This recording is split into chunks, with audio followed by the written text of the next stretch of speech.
Hello. Today we're going to do something that I tried to do last week, but my husband had used up all the ghee. We're going to make flatbread. But when I make flatbread, I make it with a dough that is very versatile because I want to be able to do lots of different things, lots of different flavors. I don't want to be locked into just one flavor. So what I do is I have a master dough that I make, and then I have all different ways that I treat it. And there are two different ways to actually cook it. You can make it stovetop on a skillet, or you can make it in the oven if you have a pizza stone or something like that. I have a steel in this case. We're going to use the ghee because I filled it back up, all fresh and new. And the minute my husband came home, he saw it and was like, ooh, like he was going to get to do that to me again. By the way, my husband's a chef. So as I make ingredients and I do all this stuff, this lunatic goes through them faster than I can keep up, which is cute and tiresome at the same time. Nonetheless, we are going to make the most beautiful, soft, flavorful flatbread.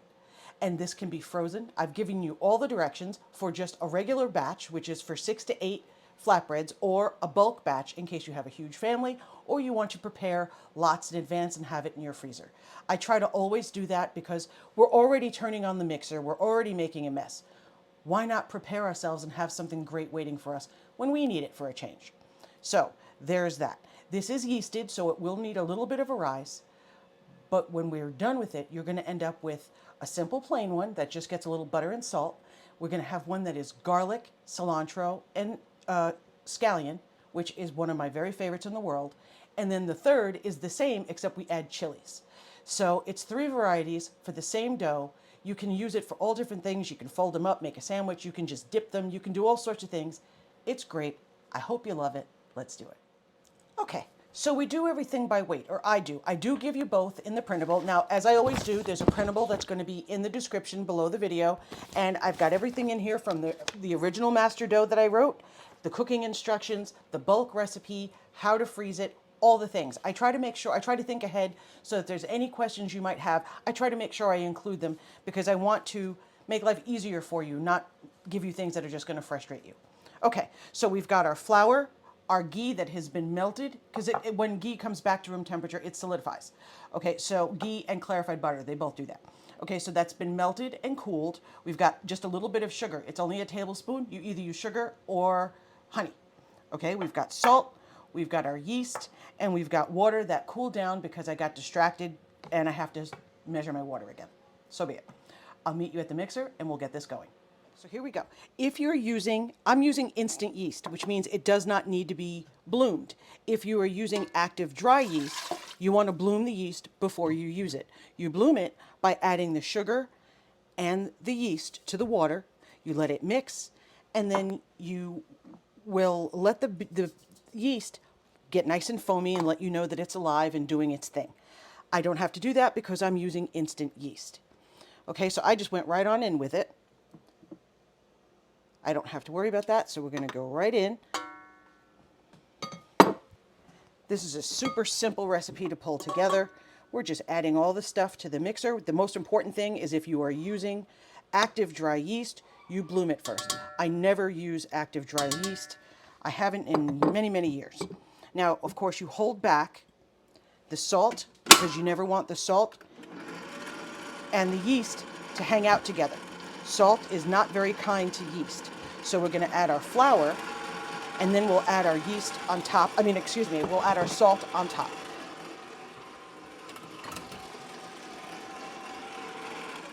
Give that a mix, and then we're just going to go ahead and add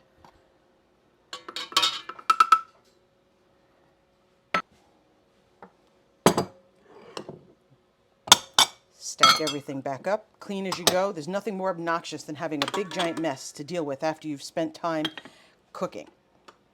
Okay, so here we go.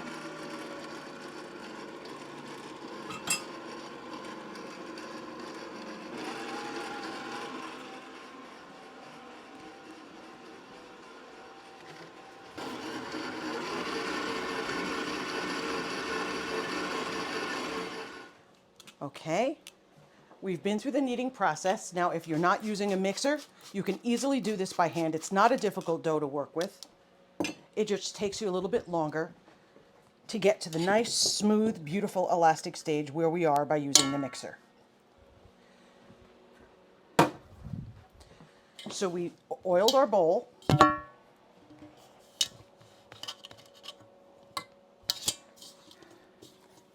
The dough is just a little bit sticky, which is what we want. As the dough hydrates, it will become less sticky. This is going to rise for about 60 to 90 minutes. Now, this is a yeasted flatbread, so we're not making, a pita that's going to end up with just a little pocket in the middle that's super thin or anything like that. That's not our goal. We're making breads that cook more quickly. They cook either countertop or in the oven on a pan. So you will get a thicker bread, but it will not be a loaf or anything like that. These cook very quickly, but they stay nice and tender. Whereas when you make something like a pita, it gets very, very hard after just a few moments. This is a really nice one to have on hand. So I'm going to cover this with our shower cap that we reuse until it simply has no more elastic left. Then we get another, and we're going to let this go for 60 to 90 minutes. See how nice that dough is? Look at that. So soft. Beautiful, beautiful dough. Ever so slightly sticky. It's a pleasure to work with. We get her all covered up for her nice nap.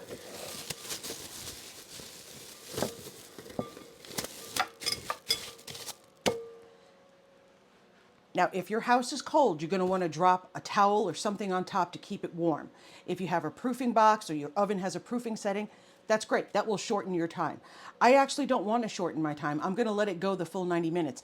The longer you let something rise, the more developed flavor you get. So when you speed up the rise time of any bread that you're making, yes, you do get that convenience factor. It was ready sooner. But you do sacrifice a bit of flavor development. That's the cost. There's always a trade-off.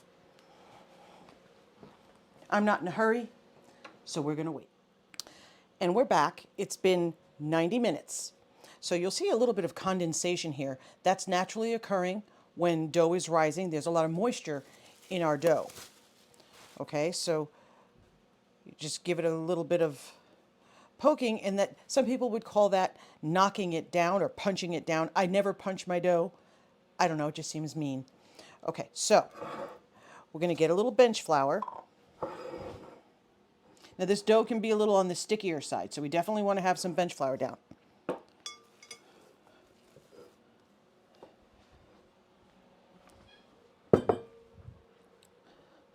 Okay, now what we want to do is we're going to divide. First you have to decide what size do you want. You want very, very large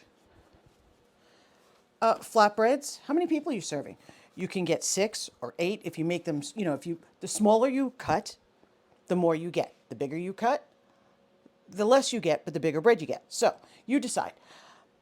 Okay, so I am going to cut this into 8. Now you can weigh it. If you were going to do this and it was very, very important that they be absolutely identical and you were having perhaps a dinner party or something where it really matters, you're going to set the table, you're going to put your beautiful flatbreads out for everyone to see, then you weigh the entire piece of dough and then you divide that number in grams, that's what I always use, in grams, by the number of flatbreads that you'd like to have. So whatever this weighs, you know what? Let's just weigh it so we can know what we're talking about. And I'm going to tell you. Okay, so our dough weighs 745 grams. So we would divide 745 by 8. And that would give you absolutely perfect, dead on, exactly the same flatbreads. Okay? I am not doing that because I don't want to. It's just an unnecessary step when you're at home cooking for people you love. Okay, so I'm going to eyeball it in half. Then you cut it in half again. Okay, so now we're down to 4, and then we cut it in half one more time, and that will yield our 8. Now we're going to take these, and we're going to make them into, let's move them aside for just a second. I have a little more flour on my board than I'd like. That's why we use a bench scraper, which is this. And it helps make sure that we can move our dough around, we can cut it. This is called a bench scraper or a bench knife. You may see it either way. So now we want to make nice rounds. Sometimes you can make them as ovals, depending on what you're doing. If you want to use your flatbread to hold perhaps like a shish kebab or something like that, something like that that you've put out on the grill, and they're going to be elongated, well then make your flatbreads into an oval so it fits. It's your bread, you do as you wish. Now, to make a perfect little round, we roll it up one, roll it up two, pinch, pinch, okay? And then we're going to make a little cage with our hands, and let me go slowly. This motion. Now we need to not have a lot of flour on the board right this moment because we want the bottom to stick a little bit to the board. So that's going to help us get our nice, tight, smooth ball. Okay? And then we set that aside, and we are going to repeat that. Roll, roll, roll. Roll, roll, roll. Pinch, pinch, pinch.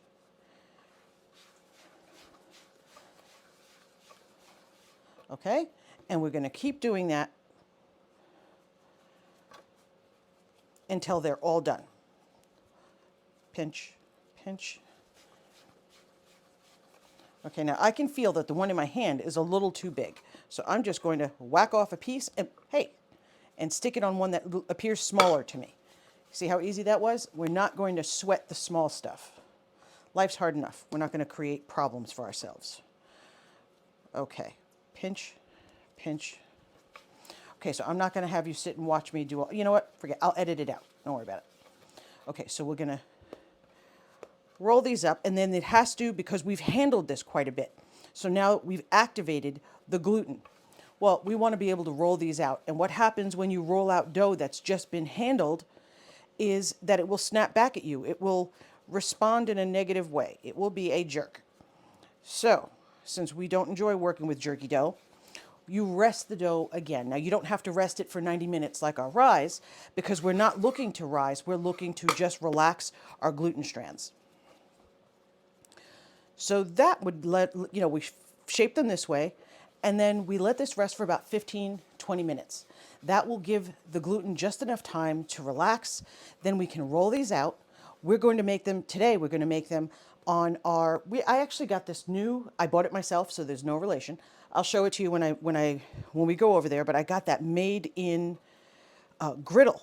And I have been wanting that thing for the longest time, and I just couldn't help myself, and there was a great deal over the holidays. So I bought it for myself, and I'm so excited. So we're going to break in our new made-in griddle, cooking our flatbread. So now these are going to puff up even in those few little minutes that we have been waiting. So we're going to cover this very lightly so that they don't get a crust on them. And because that's absolutely, you never want your dough to dry out. If it dries out, you can't fix that. But here's a secret. If by chance something gets past you and you get a little bit of crust on there, just cut it off. Don't freak out. Okay. So we're just going to gently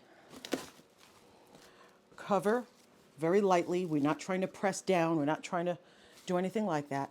We just don't want the air to hit our sweet little babies. Okay? I'm going to let this rest for about 20 minutes. There they are. How cute are they? And we'll be right back. We're back, and I want to show you something silly. Ordinarily, we're using rolling pins, right? This is my favorite pin. We've discussed this before.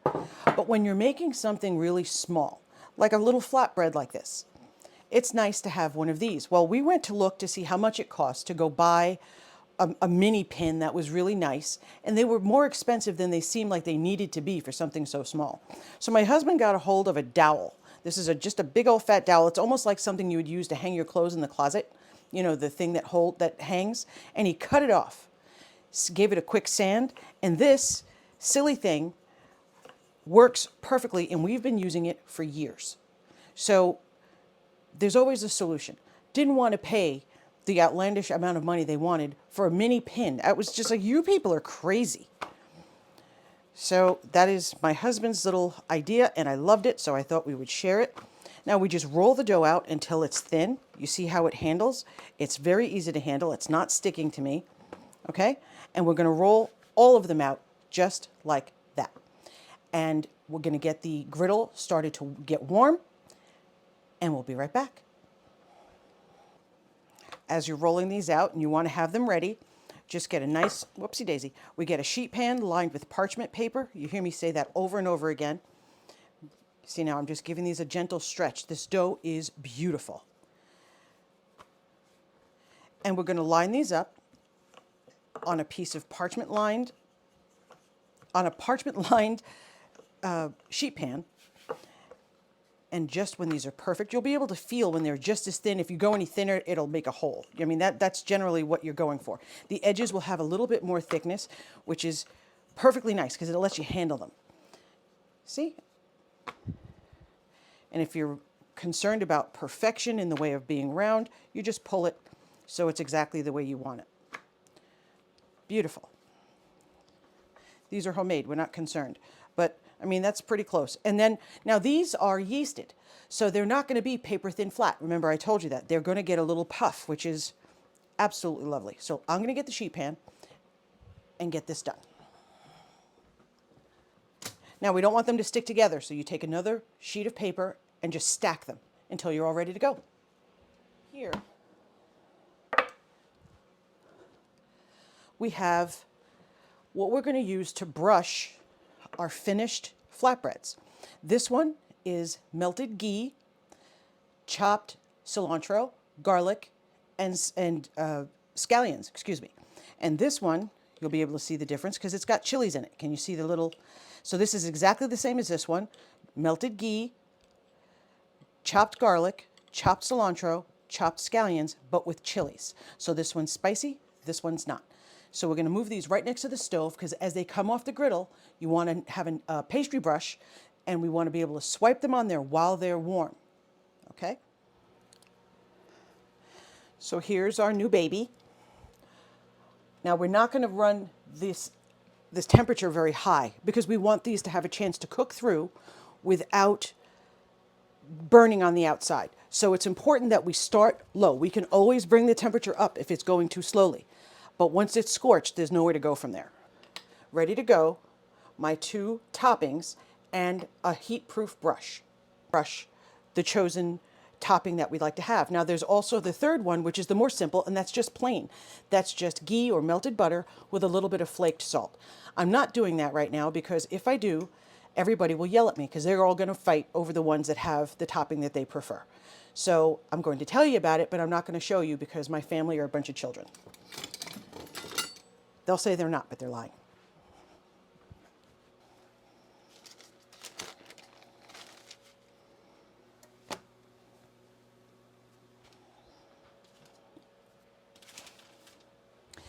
Now, with the paper that we have used, the parchment paper, every one that we take off, we don't throw those away, we reuse them. But in this case, we're going to stack our cooked flatbreads right on here and layer them right back up. And you see all our little bubbles? That's what we're looking for. This is a fish spatula. It's very, very thin, and this allows us to scoop right underneath without scratching or without tearing and putting a hole. If we use tongs, we would put a hole in our little bread, and we don't want to do that.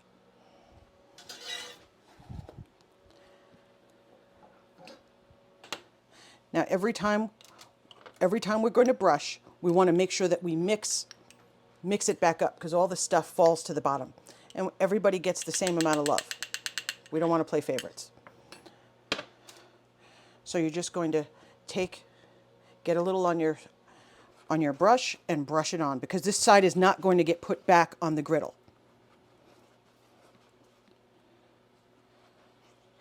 And this is the one with the ghee, the garlic, and the chilies. And oh my gosh, does it smell good.